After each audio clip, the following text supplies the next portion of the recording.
माझा आवाज तुम्हाला येतोय का? स्वच्छ येतोय? सर्वांगाचं कान करून ऐका. उशीर झाला याची मला जाणीव आहे, पण मर्यादित वेळेमध्ये अत्यंत गोड मधुर चिंतन तुम्हाला सांगावं अशी माझी मनस्थिती आहे. ऐकण्याचा प्रयत्न करा, चांगलं ऐका. मी चांगल्या सांगण्याचा प्रयत्न करतो. आपण सगळे मनुष्य म्हणून जन्माला आलो हे आपलं खूप मोठं भाग्य आहे, आणि त्यातल्या त्यात आपण सगळे हिंदू म्हणून जन्माला आलो हे त्याच्यापेक्षा फार मोठं भाग्य आहे. कारण या जगामध्ये हिंदू धर्मशास्त्र असं एकमेव आहे ज्या धर्मशास्त्राने दोन प्रकारचं जगणं सांगितलेलं आहे. पहिलं जगणं, जोपर्यंत शरीरामध्ये प्राण आहे तोपर्यंत जगणं, आणि दुसरं, एकदा का शरीरातला प्राण निघून गेला की मग त्याचं मरणोत्तर जगणं. तुम्ही म्हणाल महाराज हे मरणोत्तर जगणं काय भानगड आहे? मेल्यावर कुठे माणसं जगतात का? पण धर्मशास्त्रामध्ये एक गरुड पुराण नावाचा ग्रंथ आहे, तुम्ही नाव ऐकलंय? त्या गरुड पुराण ग्रंथामध्ये मनुष्याच्या मृत्यूनंतरच्या प्रवासाचं वर्णन केलेलं आहे. विठ्ठल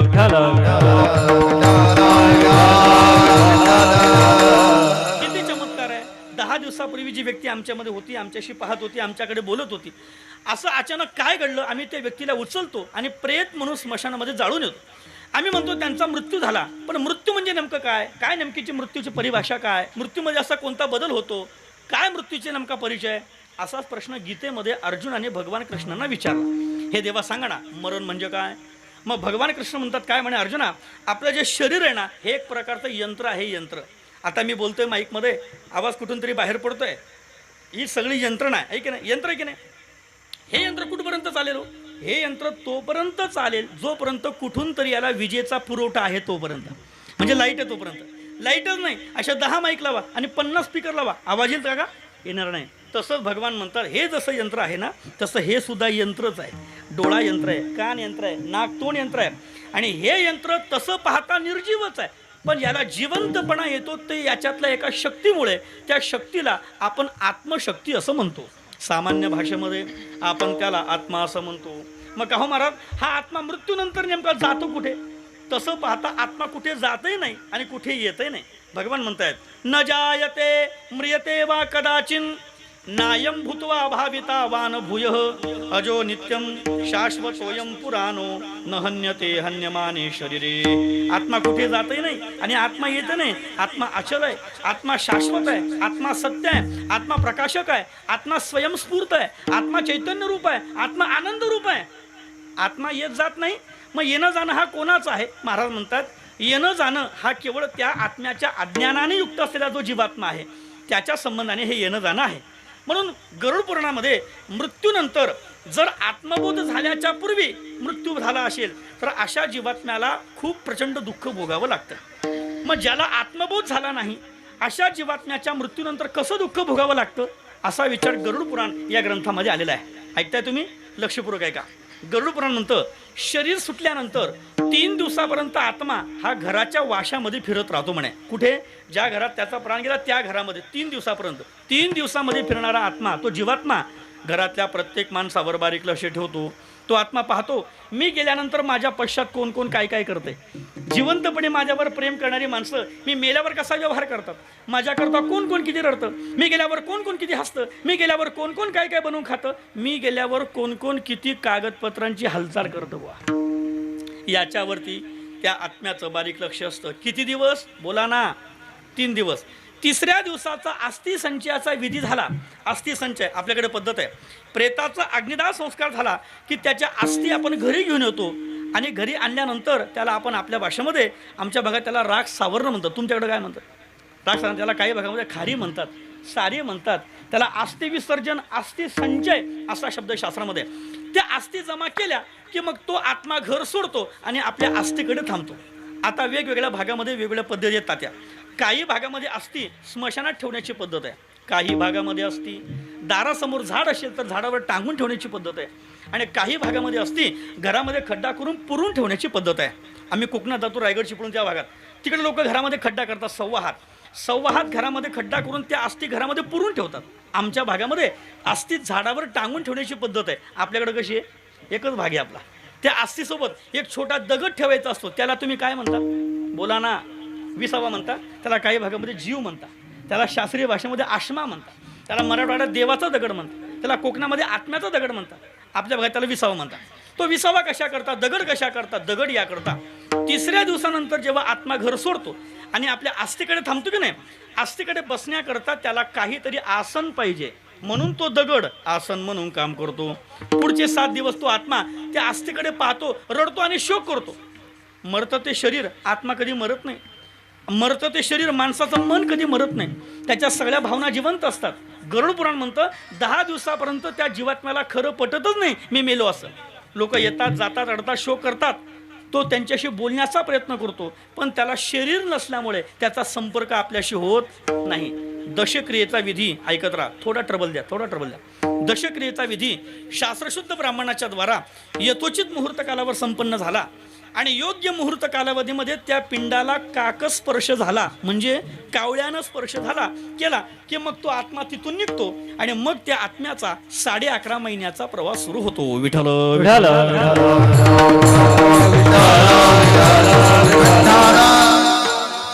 या 11.5 महिन्याच्या प्रवासामध्ये त्या आत्म्याला वैतरणा नावाच्या नदीतून जावं लागतं. ऐका, वरती एक नदी आहे, वरती आता लगेच नका पाहू, नंतर दिसेल ती. तिचं नाव आहे वैतरणा. जशी आपली गिरणा वाहते की नाही तशी ती वैतरणा. पण फरक आहे. काय फरक आहे? आपल्या नदीमध्ये पाणी वाहतं की नाही अण्णा, त्या नदीत पाणी नाही वाहत. मग त्या नदीमध्ये अग्नी वाहतो. आपल्या नदीमध्ये मासे, कासव, खेकड असतात की नाही, त्या नदीमध्ये मासे वगैरे नाही. त्या नदीमध्ये भयंकर विषारी सर्प दंश करण्याकरता टपलेले असतात. उकळता लाभा तापलेला असतो.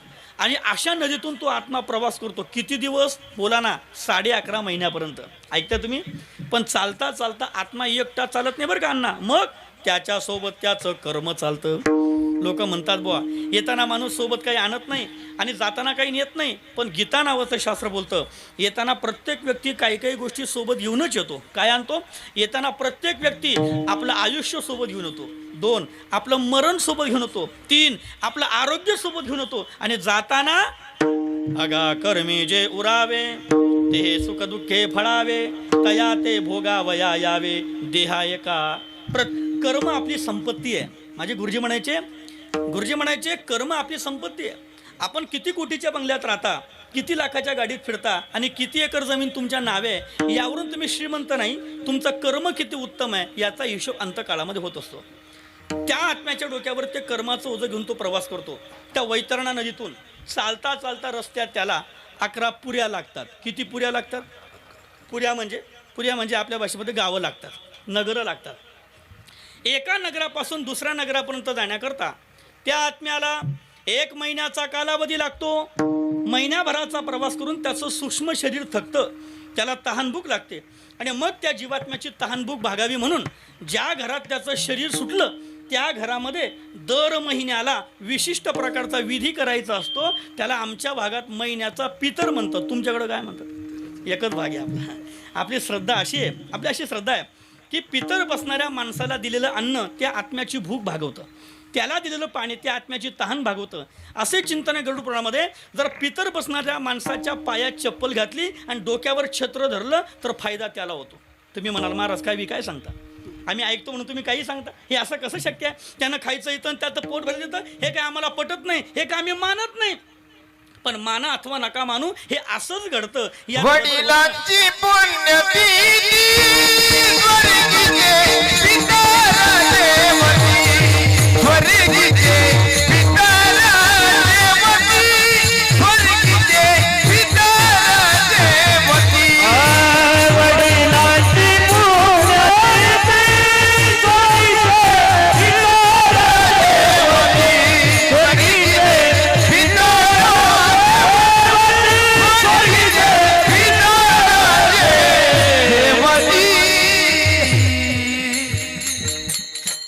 प्रमाण दिलं. वडिलांची पुण्यतिथी, स्वर्गीचे पितर जेवती. आणि अशा प्रकारे त्या आत्म्याला दिलेलं अन्न त्या आत्म्याची भूक भागवतं. त्या पितरां बसणाऱ्या माणसाला दिलेलं अन्न त्या आत्म्याची भूक भागवतं. याला काय प्रमाण? तस्मात शास्त्र प्रमाणंते कार्य व्यवस्थित हो. याला शास्त्राचं प्रमाण आहे. आणि या जगामध्ये शास्त्रापेक्षा कुणीही मोठा नाही. 11.5 महिन्यानंतर मग 12व्या महिन्यामध्ये तो आत्मा त्या यमलोकापर्यंत पोचतो. त्या यमलोकामध्ये पोचला की लगेच त्याला प्रवेश मिळत नाही.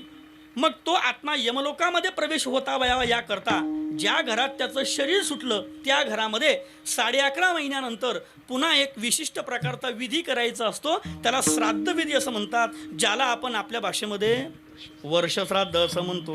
का केलं पाहिजे वर्षश्राद्ध, केलं पाहिजे का, केलं तर काय होतं, केलं नाही तर काय होतं, असे अनेक प्रश्न अलीकडच्या काळामध्ये निर्माण होतात. काय ना, आता अलीकडे लोक फॉर्मॅलिटी म्हणून सगळा हा प्रकार करू लागले. त्यातलं फार आपल्याला काही गद्यपद्य राहत नाही, त्यातली फार आपण वैज्ञानिकता त्याची भूमिका कधी पाहत नाही. परंतु याचं फार मोठं महात्म्य संत वाङ्मयामध्ये आणि शास्त्रामध्ये आहे. या सगळ्या विधीचं काय महत्त्व आहे, माझे गुरुजी असं म्हणायचे, देवाच्या बाबतीमध्ये विधी चुकला तर चालतं म्हणे, देव माफ करतो, पण जर पितरांचा विधी चुकला तर पितर मात्र कधीही माफ करत नाही. पितर त्यांचा इंगा दाखवत राहतात. याकरता आपण आपल्या वाडवडिलांचं कर्मकांड प्रामाणिकपणे वेदशास्त्र संपन्न दृष्टिकोनातून मुहूर्त कालावधीमध्ये संपन्न करणं ही प्रत्येक व्यक्तीची नैतिक जबाबदारी आहे. याकरता या सगळ्या विधीचं फार मोठं महत्त्व आहे. आता वर्षश्राद्धाचे बरेच नियम आहेत, सगळे सांगू का, सगळे सांगत नाही, पडतील न पडतील, परंतु 2-3 नियम सांगतो. पहा, पहिला नियम आहे, ऐकता तुम्ही, वर्षश्राद्धाचा पहिला नियम, वर्षश्राद्धाचा विधी जो पिंडदान ज्या पुत्राच्या द्वारा करायचा आहे, तो पुत्र त्या आत्म्याच्या देहाच्या रक्तापासून उत्पन्न झालेला असला पाहिजे. म्हणजे तो पुत्र असला पाहिजे. पुत्र म्हणजे कोण? पुत्र या शब्दाची व्याख्या भागवताने अशी केलेली आहे, पू नामना नरको तारयती यस्मात इति पुत्र. हा पू नावाच्या नरकातून जो तारतो त्याला पुत्र असं म्हणतात. प्रणाम तारयती ही पू नामना नरको तारयती यस्मात इति पुत्र. हा तो पुत्र असला पाहिजे. पुत्र म्हणजे काय? श्रीमद भागवत या ग्रंथामध्ये 28 प्रकारच्या नरकाचं वर्णन केलेलं आहे. आपली अशी श्रद्धा आहे, आपण म्हणतो पुण्य केले माणसाने की तो स्वर्गात जातो आणि पाप केलं की मग नरकात जातो. मग त्या नरकामध्ये शिक्षा भोगण्याकरता 28 प्रकारच्या शाखा आहेत शुभम महाराज. त्यातली मुख्य शाखा आहे पू. पू पू तुम्हाला पू माहिती आहे का? पू माहिती आहे तुम्हाला? तुम्हाला पू माहिती आहे? आठवण करून देतो. पहा, आपल्या अंगावर फोड तयार झाला, जखम झाली, त्या जखमेवरती घाण साचते, त्या घाणीला तुम्ही काय म्हणता? बोला ना. पू म्हणतो की नाही? अशा पूच्या समुद्र जिथे असतात, भयंकर विषारी सर्प दंश करण्याकरता टपलेले असतात, उकळता लाव्हा तापलेला असतो, एक कुत्र मेलं किती घाण वास येतो. असे 1,00,000 कुत्रे मेल्यानंतर जेवढा दुर्गंध येतो तेवढा दुर्गंध त्या पू नावाच्या नरकातून प्रत्येक क्षणाला उत्पन्न होत असतो म्हणे. अशा पू नावाच्या नरकातून जो तारतो त्याला पुत्र असं म्हटलं जातं. कळतंय तुम्हाला? पू नामना नरको तारयती यस्मात इति पुत्र. हा तो पुत्र असला पाहिजे. आता पुत्र वेगळा, मराठी भाषेतला मुलगा वेगळा आणि आपल्या आयराणी भाषेतला आंडोर वेगळा. बरं का, इथं आंडोर धरू नका. तो पुत्र असला पाहिजे. कोण पुत्र? विचारा माऊलींना. माऊली सांगतात, पुत्र कोणाला म्हणावं? जो स्वधर्माते आचरी, मात पितयाची सेवा करी, जो स्वगोत्राते उद्धरी, तया नाम सुपुत्रगा. तो पुत्र असला पाहिजे.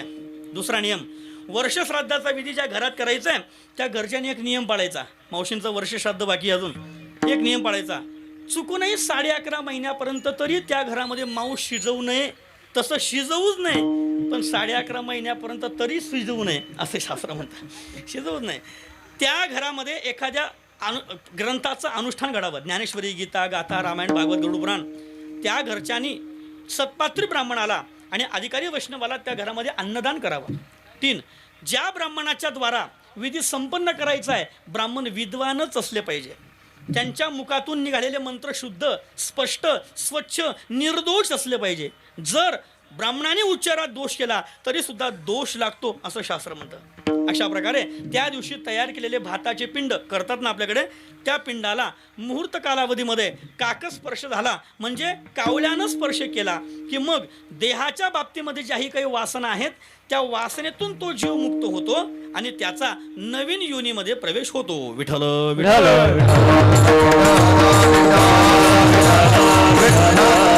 आता किती कठीण आहे सगळं हे. म्हणजे जगणं तर कठीणच आहे, पण मरणं त्याच्यापेक्षा जास्त कठीण आहे. हे सगळं कोणा करता? सगळ्यांना सारखं का असा प्रश्न अर्जुनाने विचारला. देवा, हा जो नियम सांगितला सर्वांना सारखं आहे का?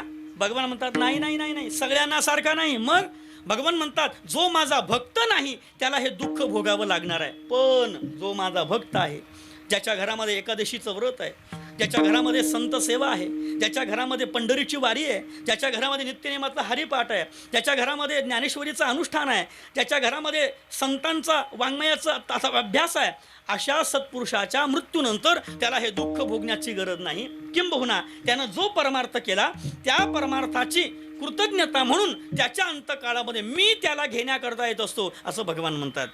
ते ऋण वैपण देखोनी अंगी आपुलिया उत्तीर्णता लागी भक्ताची तनु त्यागी परिचर्या करी